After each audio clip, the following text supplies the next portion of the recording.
Chers frères et sœurs, nous entendons dans l'Évangile ces jours-ci Jean au chapitre 6, qui est ce discours de Jésus à la synagogue de Capharnaüm, où il nous parle de l'Eucharistie, son corps et son sang donnés en nourriture.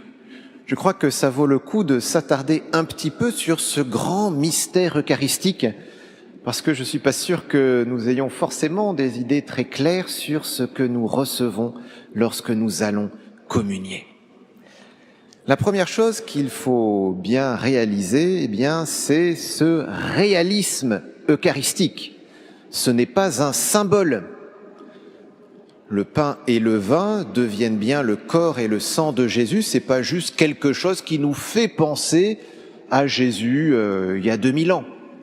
Ce n'est pas non plus la pastille d'appartenance à un club. On n'a pas besoin d'aller communier pour être catholique. Non. Qu'est-ce que c'est ce que nous recevons ? Voyez, l'évangile d'aujourd'hui est très clair. Comment celui-là peut-il nous donner sa chair à manger ?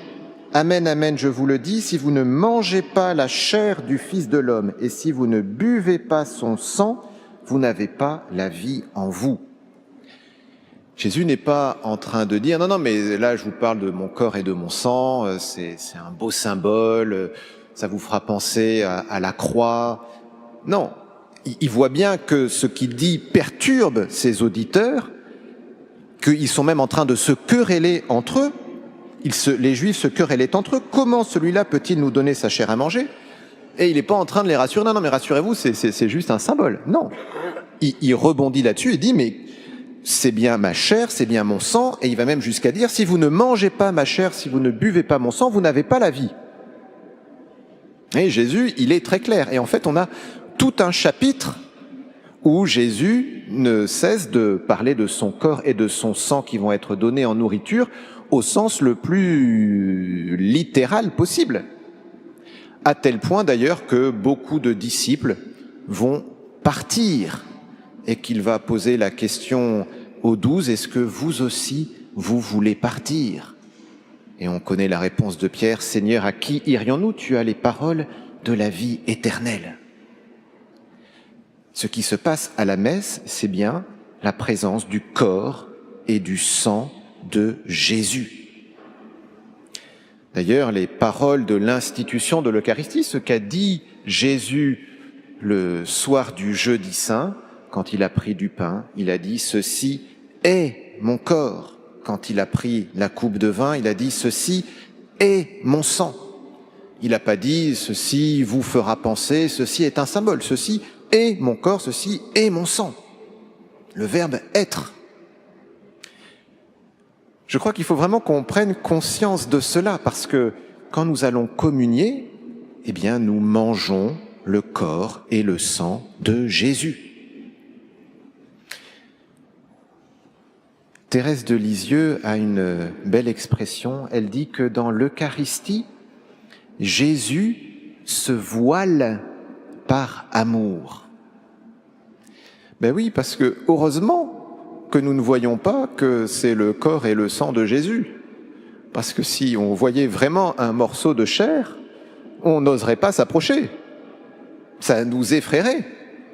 On serait même scandalisé.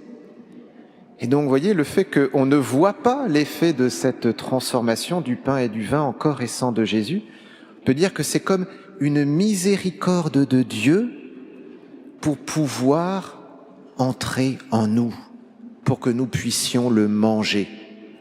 En fait, nous dit saint Augustin, c'est pas tellement nous qui le mangeons, c'est lui qui nous mange. Nous entrons en lui.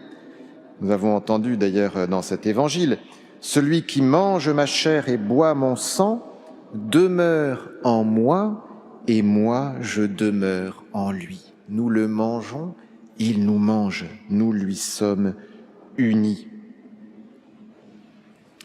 Donc vous voyez, ça c'est vraiment une première chose, il faut qu'on prenne conscience de la réalité de la présence réelle de Jésus. Si on a quelques doutes à le croire, consultons les centaines de miracles eucharistiques qu'il y a de par le monde depuis des siècles et des siècles.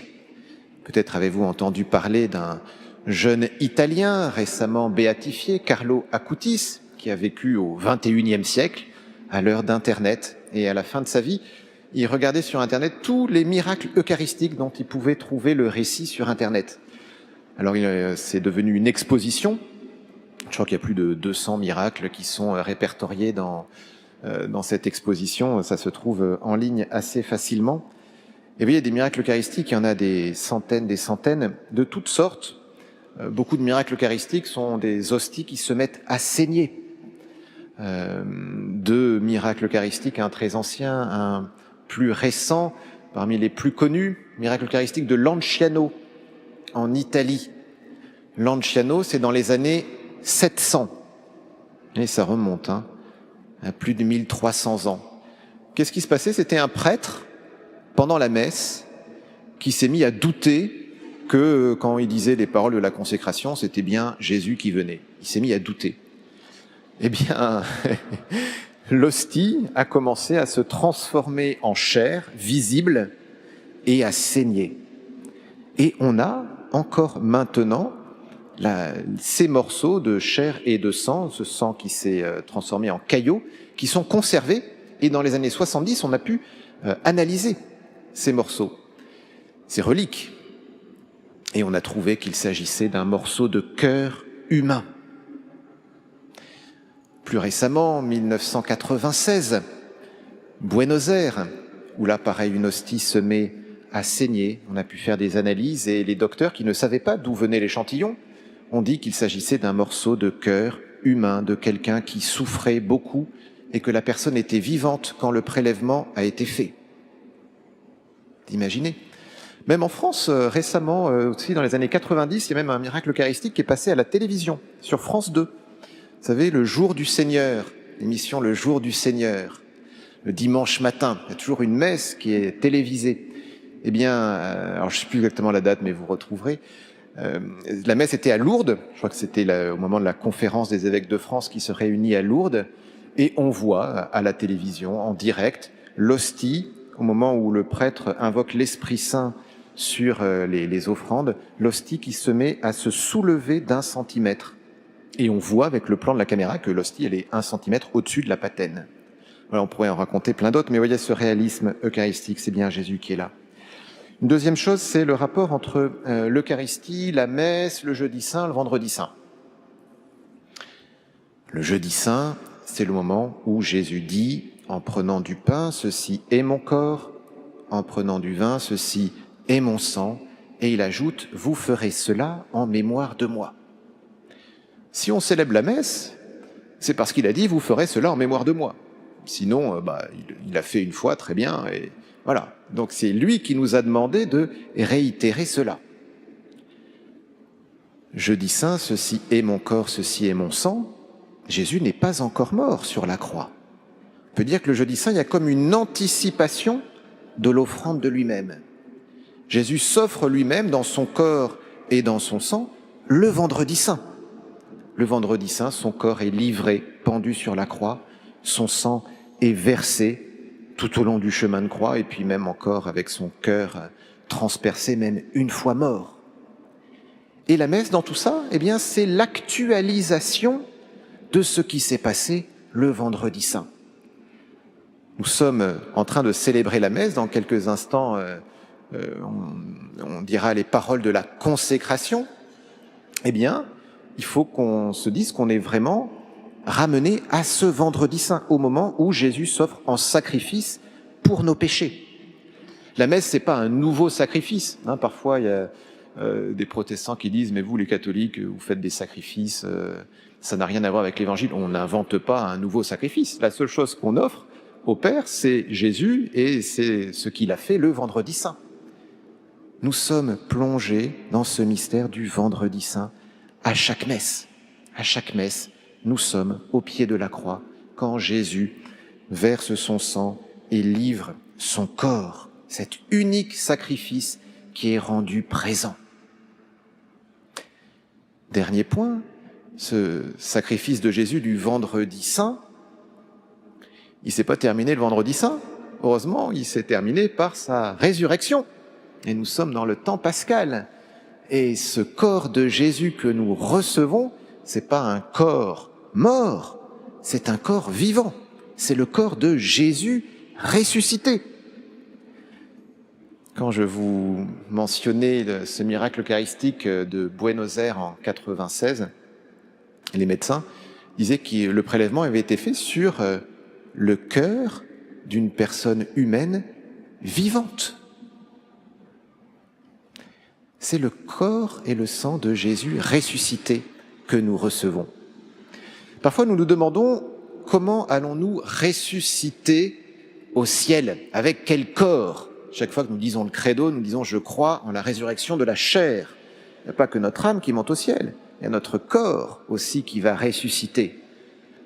Alors, ça va bien être notre corps, mais ça va être un corps à la manière de Jésus. C'est même dans la lettre aux Philippiens qui nous dit que le Christ nous ressuscitera avec un corps semblable au sien. Quand Jésus ressuscite, c'est bien son corps. On le reconnaît, c'est bien lui. Et c'est un vrai corps qui mange même du poisson grillé. On a même le menu de Jésus dans l'Évangile, après sa résurrection. Et pourtant, c'est un corps qui a des propriétés un peu particulières, puisqu'il arrive dans une pièce alors que tout est fermé, il disparaît, voilà. Un corps spiritualisé, on pourrait dire. Eh bien, ce corps de ressuscité, nous le recevons à chaque fois que nous communions. Chaque fois que nous communions, nous pouvons dire que nous commençons déjà à recevoir les cellules de notre corps spirituel. Alors c'est un corps, c'est le corps de Jésus qui a souffert, qui se donne à nous dans sa mort, le vendredi saint. C'est aussi le corps de Jésus ressuscité, un corps qui nous donne la vie. Vous voyez dans notre évangile, celui qui mange ma chair et boit mon sang a la vie éternelle, et moi je le ressusciterai au dernier jour. Tel est le pain qui est descendu du ciel. Il n'est pas comme celui que les pères ont mangé, eux ils sont morts. Celui qui mange ce pain vivra éternellement. Notre corps ressuscité, il est là. La seule chose qu'il faut ajouter pour terminer, c'est que pour que ce corps de Jésus ressuscité que nous recevons dans notre communion soit vraiment un corps de vie pour nous, il faut que nous le recevions en état de grâce. Parce que dans la première lettre aux Corinthiens, saint Paul, quand il rapporte les paroles de la consécration, l'institution de l'Eucharistie, il ajoute aussi que celui qui communie indignement mange et boit sa propre condamnation. Et il va même jusqu'à dire que certains sont morts parce qu'ils ont communié indignement.